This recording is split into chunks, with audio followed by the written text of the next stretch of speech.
নির্বাচনে কোথাও কারচুপির শঙ্কা নেই, তবে তেমন পরিস্থিতি দেখা গেলে সাথে সাথে ব্যবস্থা নেওয়া হবে।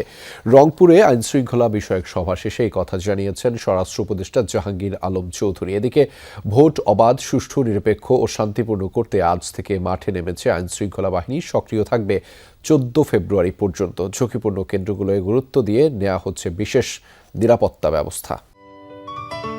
সিলন টি রপ্তানিতে শীর্ষে।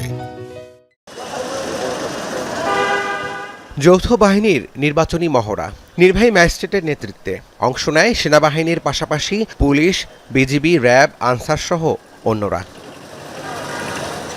নির্বাচনের নিরাপত্তা নিশ্চিতে কিভাবে পেট্রোলিং করা হবে তারই নমুনা দেখানো হয় বহরে। নির্বাচন কমিশন থেকে জানানো হয় 8 থেকে 14 ফেব্রুয়ারি পর্যন্ত মাঠে থাকবেন 1051 জন নির্বাহী ম্যাজিস্ট্রেট। মূলত মোবাইল কোর্ট পরিচালনার জন্য তাদের দায়িত্ব দেওয়া হচ্ছে। এবারের নির্বাচনে নির্বাহী ম্যাজিস্ট্রেটদের পাশাপাশি কাজ করবেন 1,49,443 জন পুলিশ, 7,700 জন র্যাব, সেনাবাহিনীর 1 লাখ সদস্য।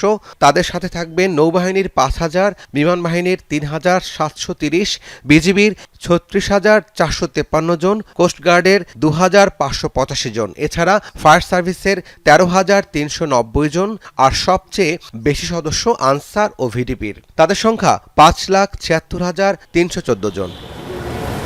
নির্বাচনে সহিংসতার কোনো গোয়েন্দা তথ্য নেই বলে জানিয়েছে আইনশৃঙ্খলা বাহিনী।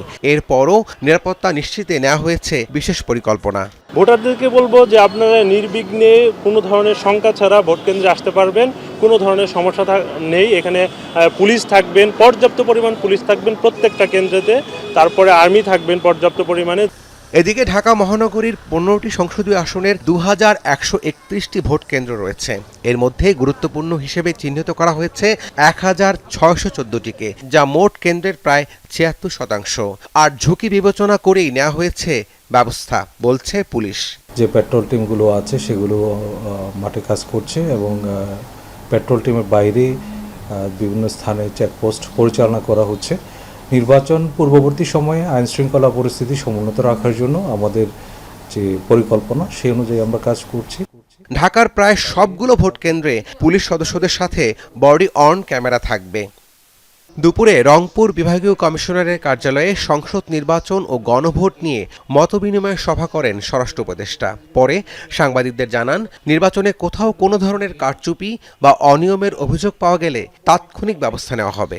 নির্বাচন খুব শান্তিপূর্ণভাবে, সুষ্ঠু পরিবেশে এবং একটা উৎসবমুখর পরিবেশে নির্বাচন হবে এবং একটা ফ্রি, ফেয়ার অ্যান্ড ক্রেডিবল নির্বাচন হবে। মিডিয়া হাউস থেকে 21 সাংবাদিককে সেনাবাহিনীর তুলে নিয়ে যাওয়ার ঘটনা তার জানা নেই এমন দাবি করেন স্বরাষ্ট্র উপদেষ্টা। না, আমি এটা দেখিনি। রাব্বি সিদ্দিকী, যমুনা নিউজ, ঢাকা।